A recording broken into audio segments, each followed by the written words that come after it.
My name is Michael Vaughn, and I'm John's uncle.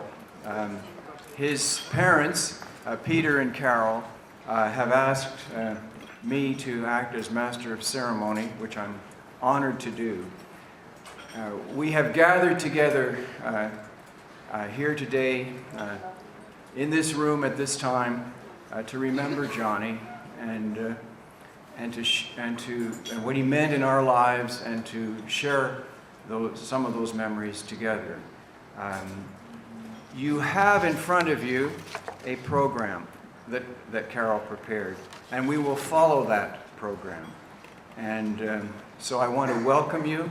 Thank you for coming. If you look at the program, you'll see that there are a number of presentations listed. There may be others who wish to speak, which is fine. And if you could speak, you'll be invited to do so after the listed people have spoken. And Carol and Peter want me to make sure to remind you and ask you to stay for lunch, to take time to share your memories of Johnny with each other. So at this point, I would like to introduce Reverend Randy Boyd. Reverend Boyd?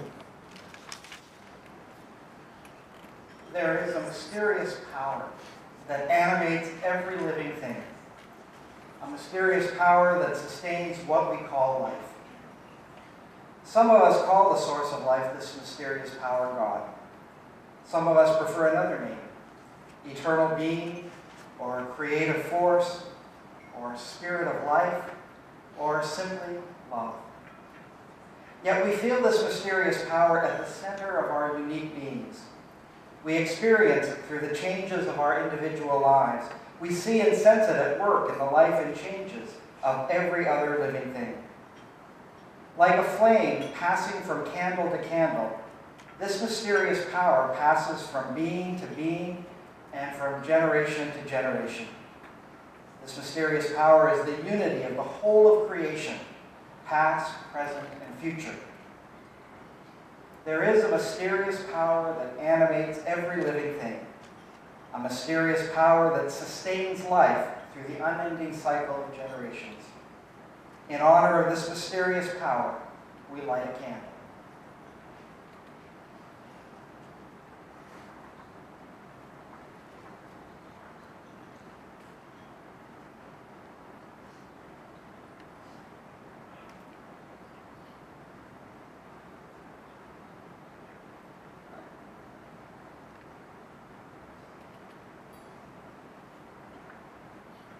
From this candle, we light a candle in memory of John's life. Let this flame symbolize the gift of life. It is a fragile flame, and it can be extinguished by the vagaries of a gust of air, one of the guises of fate. Yet while it burns for a short span or for a long span of time, it radiates heat and passion and light. The glow and heat, the passion of life are passed on. So long after the candle is extinguished or consumed, the fire of life and love still burns.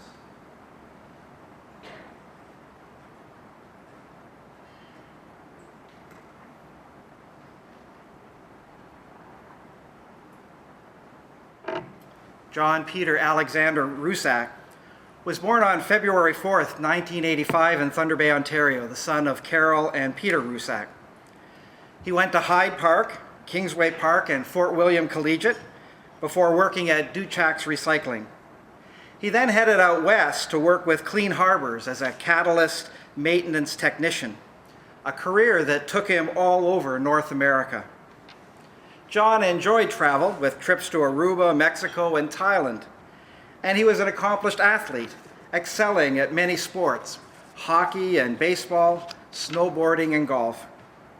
He also enjoyed fishing with his many friends, especially Brandon. John was a quiet, hard-working man, and when he took on a job, he would do it well. He could be stubborn and a bit impulsive at times, but he was always loyal and a great friend. John's death was sudden and much too soon. It's hard to believe that he's gone. He will be missed. Now at this time, some friends and family have things they're going to say, and to introduce those people, I'm going to call back Michael.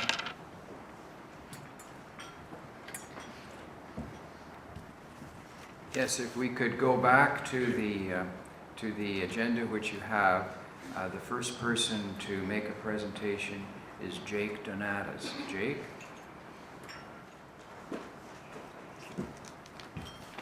Thank you.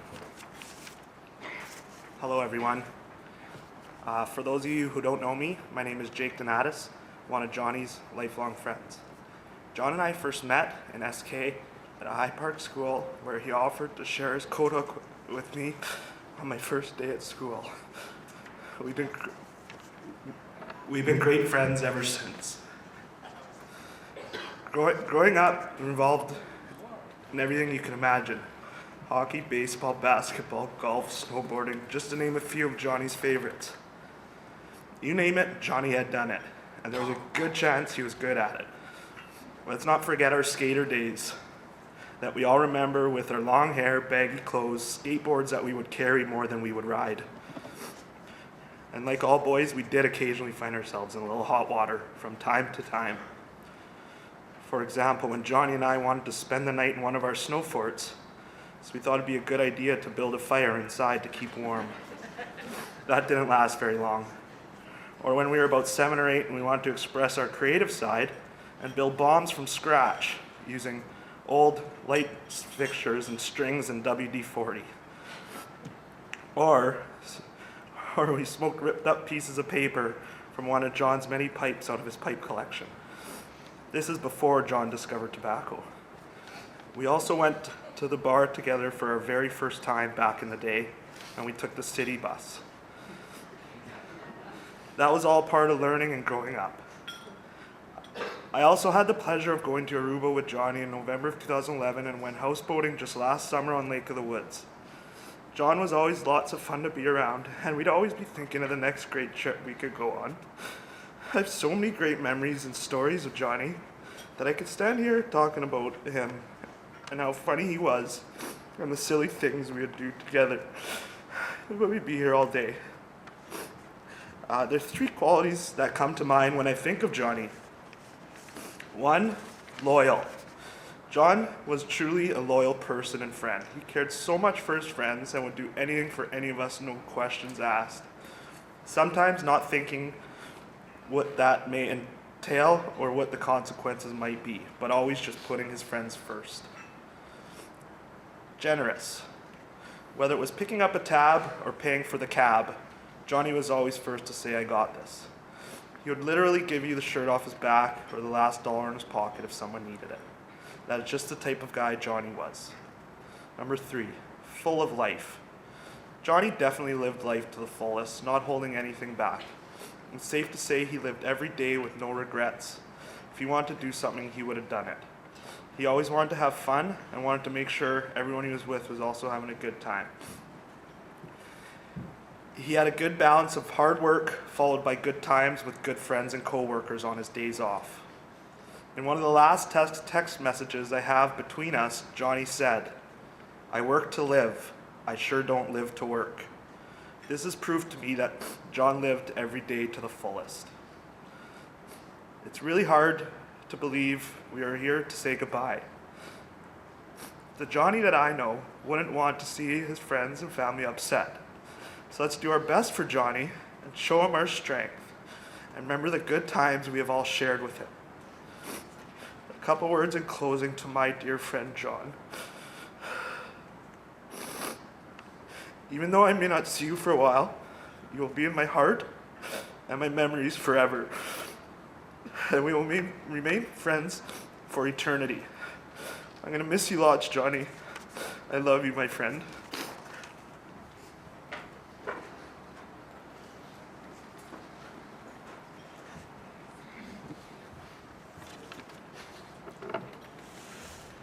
Thank you, Jake. Johnny's next friend to speak is Corey Zachary.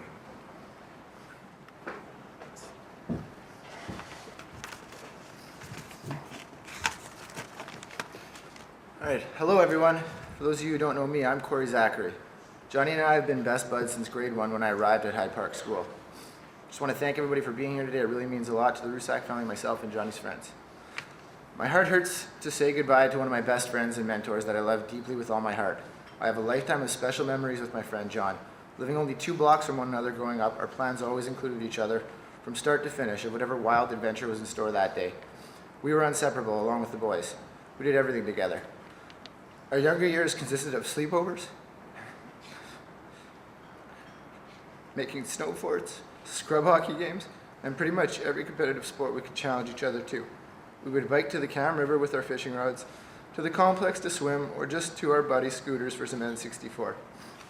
We walked miles together, always enjoying each other's company and humor.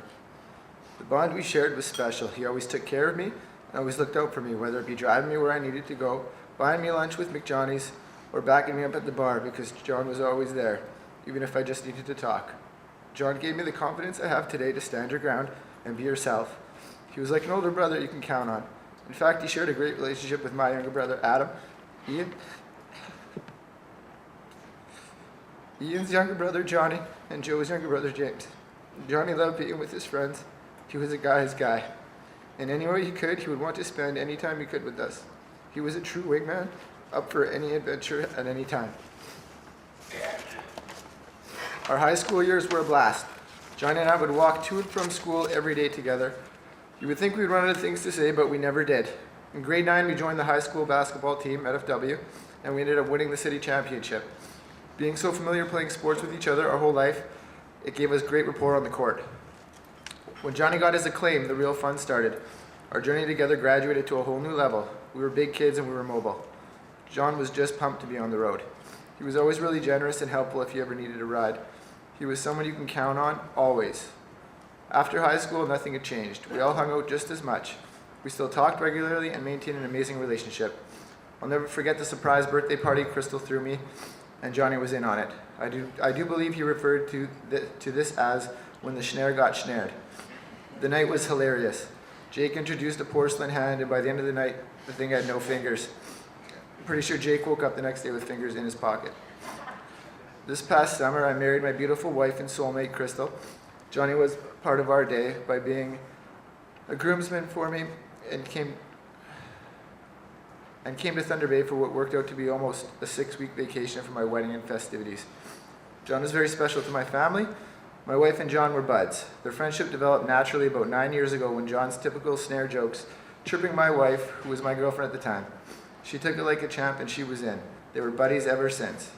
He was always so supportive of us and often told my wife, "You guys are my favorite little family," and that he gets a warm feeling being around us. That made me feel so good that he felt this way.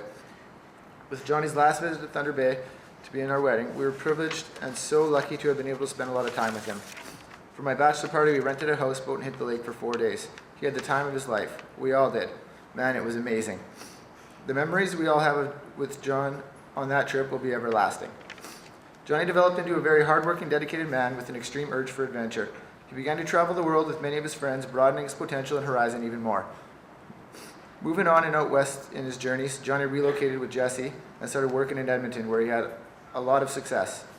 With John's outgoing personality and work ethic, he quickly moved forward in his place of employment and doing very well for himself. He loved life and everything life had to offer. He lived a much too short life, but know that he lived an absolute full of life and touched so many of us along the way. He had a heart of gold. He loved his family and friends dearly. He kept us all close to his heart. I'd say I wish I got to tell him all this in person, but I did. We were close. We shared a lot of those memories. I will cherish our many heartfelt conversations about how special we were to each other. So grateful for all the laughs we shared.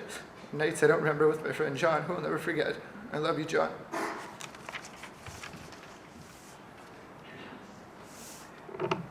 Thank you, Corey. John's next friend is Jesse Corness. Those of you that don't know who I am, my name is Jesse Corness. Been friends with John since we were kids. Over the years, we were always friends, but never as close as we have been over the past 6 years or so. We ran into each other while I was back home for a visit one time. I said if he ever wanted to get out of town, I could put him up at my house and get him a job. A few weeks later, he called me out of nowhere and headed west. We've pretty much been living together ever since. So that would make us common law, or domestic partners, I guess. Over the past few years, we did everything together, from snowboard trips, hockey games, concerts, camping, football games, and one time stopping on the side of the highway to chase a herd of mountain goats just because. Even the smallest things, like going out to eat because we didn't want to cook, or as John called them, mandates. John always said what was on his mind, called it how it was, no matter what the response would be. I was truly lucky to have a friend like him in my life. He'd do anything for his friends. If you needed him, he was there, or would be right after a cigarette. He could make you laugh at any time, even if you're in a bad mood, whether it be from him telling a joke, his impeccable dance moves, or his insanely contagious laugh. The memories we shared, the good times we had, are irreplaceable, just as he is as a friend to me and to everyone else.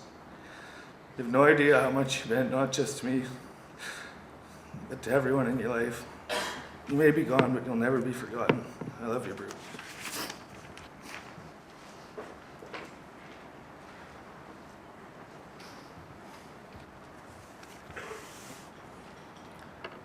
Thank you, Jesse. John's next friend to speak is Steve Slazeski.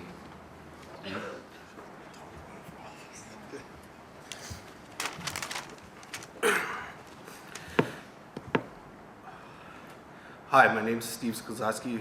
I live out in Edmonton with Johnny and Jesse as well. Johnny Roo, I'd like to start off by saying you were my best friend. I'm sure a lot of people here could say the same. You had an uncanny knack for making everyone around you smile and have a good time. The memories we created together will last more than a lifetime. There will always be an open seat on my golf cart for you, bud. I came up here today to say a story or two for everyone, but I'm sure everyone has wonderful and kind words to say about you, Johnny. I really just would rather say goodbye to a dear friend of mine.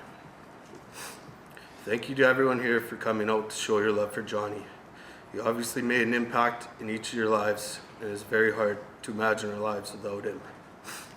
You will always be missed, Johnny Roo.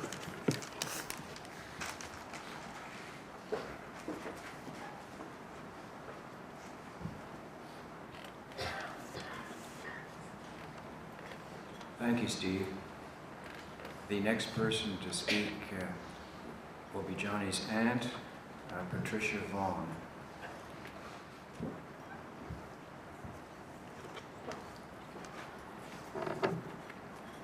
I'm deeply honored to be speaking about Johnny today. Johnny. Whenever someone mentions Johnny's name, an image immediately springs to my mind of a beautiful face with a soft, gentle, kind smile. Johnny's smile to me was the embodiment of his gentle, quiet, and loving personality. At our family gatherings, he was never pushy, aggressive, or loud. He never bragged about anything. He never wanted to be the center of attention. He enjoyed himself, but quietly, smiling and observing. Our most vivid memories of Johnny are of his enjoyment of holidays at our summer cottage in Muskoka. He delighted in hours of fishing. All he caught off the dock were little sunfish, but he would toss them back into the lake expertly and as quickly as possible, treating each one as a special and delicate treasure. And the big smile on his face as he whizzed around our island in a red kayak, following a brief lesson from me, is one I'll never forget. I've never really mastered the skill of kayaking in over 45 years, but it took Johnny only minutes to get the knack of it and to feel the thrill of doing it well. Johnny also enjoyed his holiday visits at his great-uncle Al Sikorsky's cottage on Eels Lake with his cousins Sally, Nancy, and Rose and their families. He also delighted in fishing and water sports. This great love of nature, of being outdoors, fishing, camping, engaging in water and winter sports, continued to be a great part of Johnny's life, right through his teenage and adult years. While relishing what nature had to offer was Johnny's primary enjoyment, I do recall, though, that on visits to Toronto, Johnny found the hustle and bustle of big city life and its diversity quite fascinating. He was happy to spend hours exploring the markets of Chinatown with their exotic fruits, vegetables, the hanging barbecued ducks, and especially the tanks and tanks of live octopi, lobsters, crabs, frogs, and colorful fish. He repeatedly asked Carol and Peter to take him again to the Kensington Market, where the teeming sights and sounds intrigued him. A visit to the Art Gallery of Ontario, on which Johnny joined his family reluctantly, proved to be far more interesting than he had expected. Here he was seduced by an Andy Warhol portrait of Albert Einstein, so much so that he persuaded Carol and Peter to buy him a large poster of this work. This poster hung in his bedroom for many years. He never explained his fascination with it, but clearly it meant a great deal to him. Our cousin Candid, who is joining us here today, told me a story about Johnny that I would like to share because, once again, it reflects his gentle demeanor. Candid visited Thunder Bay when Johnny was entering his teen years. Then, a couple of years later, she came again, and when Johnny walked into the room, Candid was so shocked by how tall he had become that she jumped out of her chair and embraced him with an intense, huge hug. Johnny didn't recoil or push her away, although the situation might have warranted this. He merely stepped back, gave her his usual lovely smile, and with a touch of soft humor in his voice, said, "I must know you."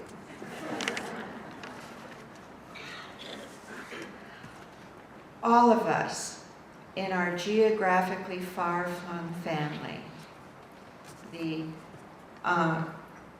McCraes, Zubas, Thompsons, the Vaughn family, all Johnny's aunts, uncles, and cousins, wish we had been able to get to know Johnny better in the past few years and to watch him mature into the fine young man that he became.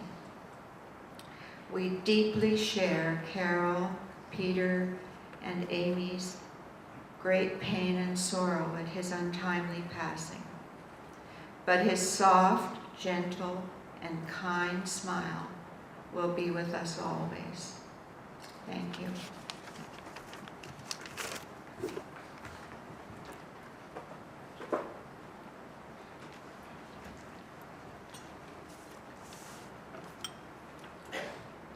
Thank you, Pat. Peter and Carol would like to speak. So Peter and Carol, if you could come forward at this time. Others may wish to speak afterwards. Yeah. Hello, everybody. First of all, thank you all for coming. It's very kind of you, and we appreciate it very much. You know, our boy died in Regina, working for a company out of Edmonton, but it took him to Regina. Our son Johnny was a quiet-natured person, and not one for telling a whole lot of detail about himself, in particular about his life in Edmonton, where he had lived since 2008. We knew he liked his job a lot with Clean Harbors and the opportunities it provided for travel across Canada and to Louisiana, Texas, California. And he did speak about his co-workers as being like another family. But little did we know what that really meant. And when I talked with Jake and Corey about his Edmonton experiences, he says, you know, we didn't really know everything that he was doing there. So we'd just like to share this story with you. It wasn't our intention to speak here today, but the experience that Peter and I had in Regina proved to be remarkable for us. When we arrived in Regina, where John and his crew were working on a job, we were met at the airport by Brent, the general manager of Clean Harbors. As we came down the escalator and he recognized who we were, he was holding up a sign that said, you know, Carol and Peter Rusak. So as I'm coming down the escalator, I just give a gentle wave. And as soon as he saw that, his face crumpled in pain and hurt. And then when he held each of us so tight, I knew that this was not just a company representative, but someone for whom the loss of our son was deeply personal. Brent took us to our hotel and then to breakfast, where we talked for a long time about how much John was liked and admired both by management and his co-workers. He said John not only took his job very seriously, he had a passion for the work. His high praise for Johnny took our breath away and lifted our hearts. Brent also spoke about how very shaken Johnny's co-workers were, and that grief counselors were brought in as support. For one young co-worker, his grief was such that the company flew his mother in from New Brunswick. So you can see Clean Harbors is no ordinary company. And we were beginning to get a very strong sense of how relationship it is, how family it is. Peter and I first thought our visitation with Johnny would be just the two of us at the funeral home before we brought our boy home. I asked Brent if any of the crew would like to see John too and to meet us. He looked relieved and answered, most definitely. And you're going to get a lot of hugs. We had our private time with Johnny for the afternoon. It was quiet, it was reflective, and very, very sad. Then at 4:30, the first shift of 12 co-workers arrived, and then another group of 15, including the management team of the co-op refinery that they were working on. Each one, everyone held us tight and cried with us. These young men, mostly in their 20s and 30s. So for 5 hours, we sat and we talked and talked. And we cried and we talked. They were eager to tell us about their admiration and love for Johnny, just like these boys did here today. We were so moved by their sincerity that we wanted to relate their thoughts and feelings to you. One would say, I have never met anyone more dedicated and hardworking. He was smart and he learned quickly. John always had a smile on his face. He had a peaceful soul. He stood by his crew, always protected them, looked out for them. There wasn't anybody that didn't like John. I looked forward to going to work if he was going to be on the crew. If I got a shift, the same one John was on, I knew I was going to have a good day. I'll miss the smiles John always brought to everyone. You couldn't help but be drawn to him. Johnny assumed a leadership role as a topside supervisor and taught the job to the new employees. He excelled as a teacher and a mentor, explaining the work with ease and in a quiet, calm way that was reassuring. He never made anyone feel stupid, one of them said. It was this quiet, calm command of the job that management valued, and why Johnny was always welcome on any crew, as the job has a high element of risk. John was very pleased about becoming a leader, a teacher, a mentor. New skills that validated his personal and professional growth.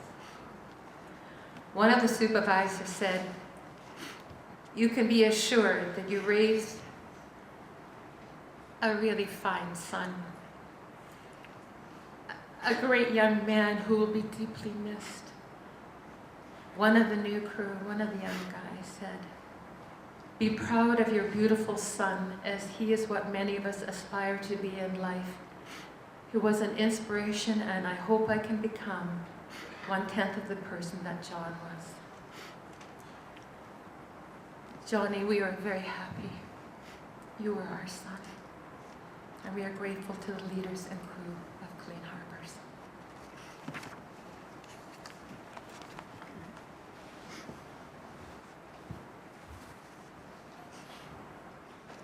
Thank you, Peter and Carol. We will now return to Reverend Randy Boyd. As Michael had mentioned earlier, we wanted to open the mic up for people who felt that they would like to have tell a story or a remembrance that was important to them. So if anyone would like to come forward at this time. For those who don't know me, my name is Kevin Mason. I was close with Johnny for 25 years. We met in JK and Mr. Allen's class. I know he hated when I told this story, but the first thing I remember, first memory of school was Johnny. He had red hair and a ponytail, and he was running around the classroom with one of those broomsticks with a horse head on the top of it, galloping around the class and pushing other kids out of the way. But we became friends instantly, even though you couldn't find two kids that were more opposite in the way we were. I was loud, the loudest guy in the room, center of attention, and Johnny's quiet, reserved, soft-spoken, and didn't, it's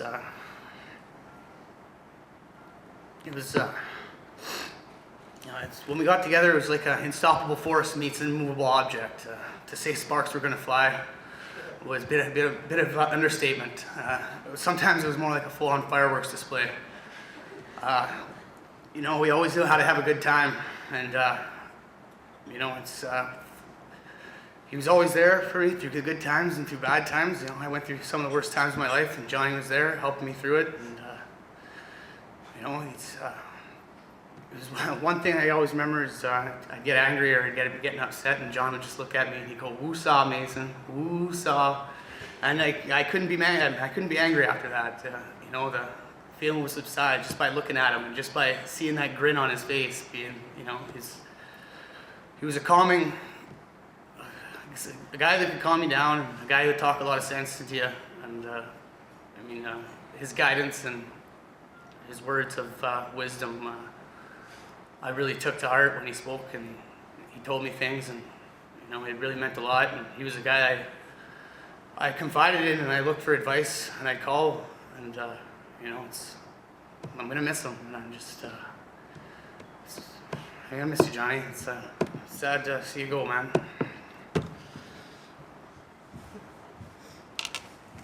My name is Lori Alexander. Harju. I'm a mother of John Harju, very close friends of John Rusak, and we're close friends with the Rusak family. And this is our neighbor, Diane Stackridge, mother of Corey Zachary. And we're here to reassure Peter, Carol, and Amy, and the relatives, as mothers and fathers of a wonderful young man, one that I coached for 2 years in soccer. It's very close in my heart. We're there to make a commitment to you as parents that we'll always love your son, we'll always remember him, and we ask our children, our sons and daughters, to maintain the contact with the Rusak family, share with them with your lives. We're here, and this is what John would want, so we're going to honor him for a long, long time, Carol and Peter and Amy. Corey and my son were such good friends. Johnny with his red hair would come to my house and shyly look at me, because usually it meant we got a phone call that day, me and Carol. And he would look at me and say, "Mrs. Zachary, can I see Corey?" And he just hung his little head. Couldn't be mad at him, he was such a gentle person. When he came in the fall and summer for Crystal and Corey's wedding, he became this outstanding man. I'm very proud of him, Carol and Peter, what he became. This gentle, kind, big man that took care of my son. And just became part of Corey's life that he'll never forget. And we won't either. We love you, John.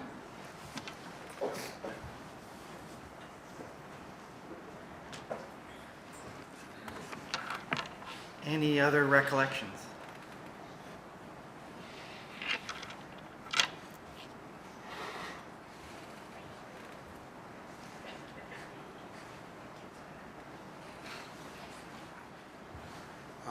My name is Lloyd Brescia. Johnny grew up 2 doors from me. And he's one of my little boys. Carol brought him to me, what, a week old? Little wee guy with red hair. She says, "I got a new playmate for Stephen, my son." Stephen and John were... I'm short, can't reach the mic. Stephen and John, they were pretty good friends when they were little. And of course, Amy was our matriarch of them all. Stephen and John and Trevor, boys from down the road, played together, played in the sandbox. Helped me split firewood and pour cement, and took him fishing a few times. I think I sort of broke him in on that, which makes me quite proud. There's only one little boy who could make me more madder than my son when he got into trouble, and that was John. And one thing he did show me, always showed me respect, which was a great trait that you instilled in him. I lost a little track of him since he moved away. Chatting with Peter and Carol, they fill me in on where he's been and what he's done, and looking at them great pictures of his life. It's amazing. When I see him next time, I think I'll give him heck for touching that alligator's tail. You shouldn't really do that. I just have great memories of that young man, and I thank you too for introducing him to me all those years ago.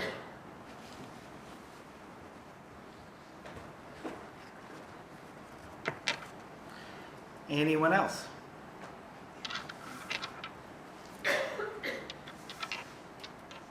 Then let us in silence remember John, all that he's meant to us in his 28 years, and our prayers for him now.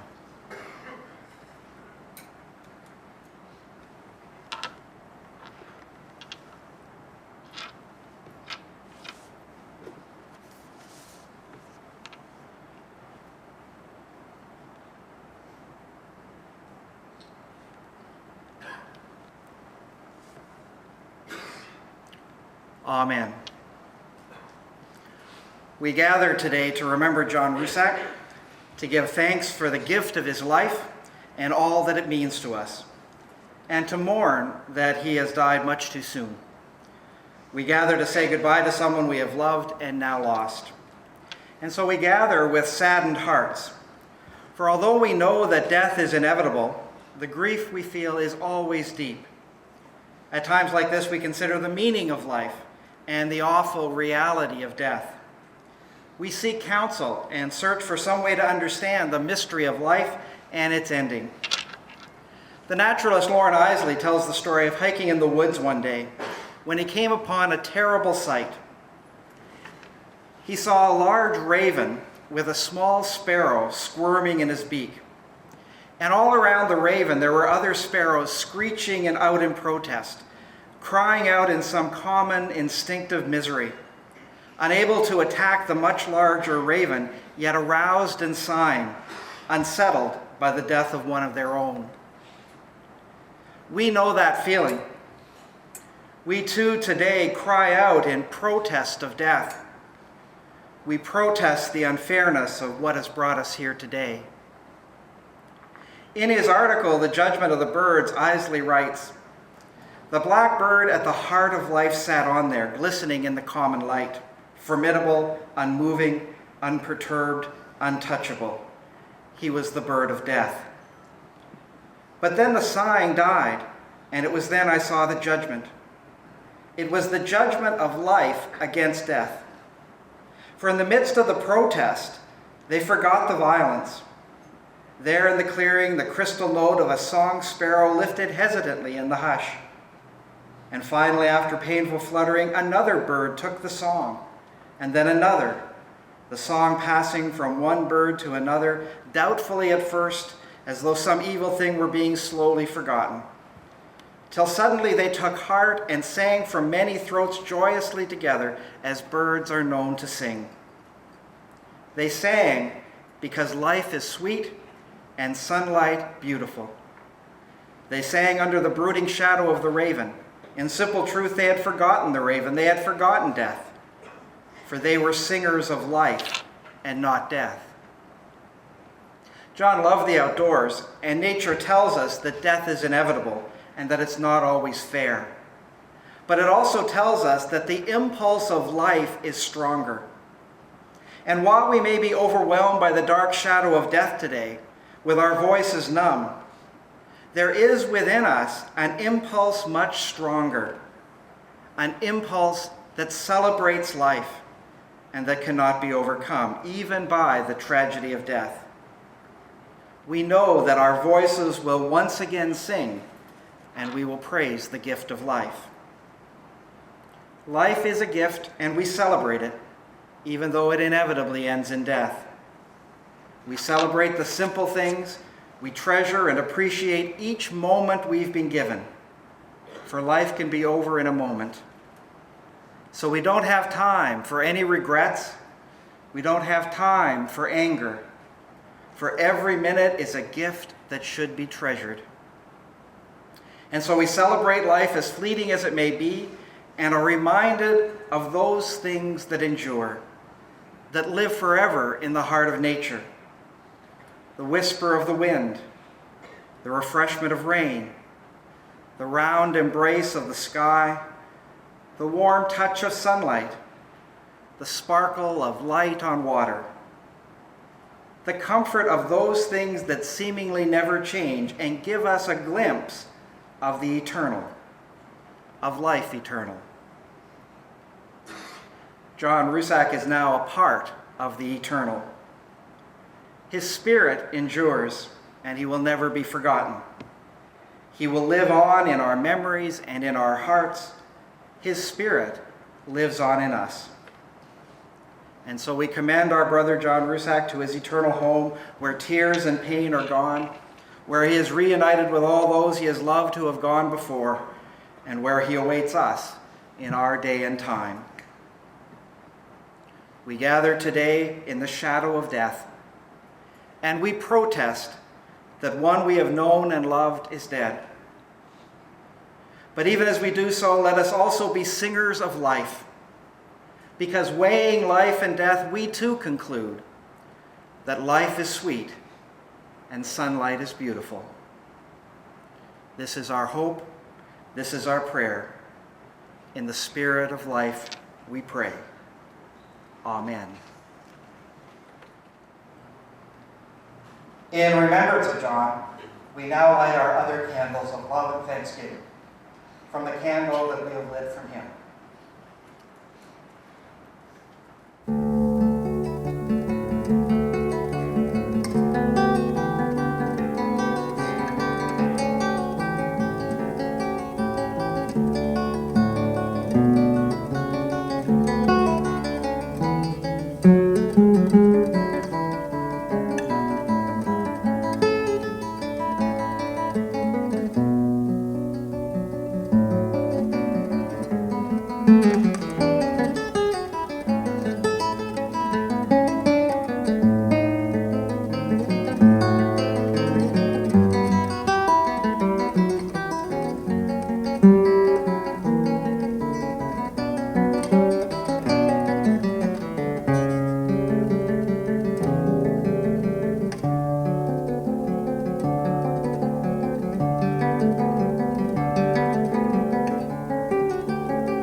These candles represent the light and the love that John brought into our lives.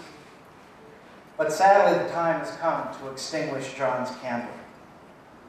But as we do so, we see that the candle of life still burns, and so do the candles that we have lit from John's flame. His light still shines in the world through us.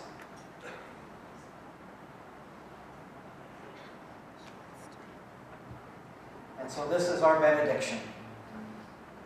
Spirit of life, be with us, giving us the peace of acceptance and understanding, and the assurance in those things that never die, those things that pass from person to person through the generations and into eternity, especially love. In the spirit of love we have gathered, in the spirit of love, let us depart. Amen.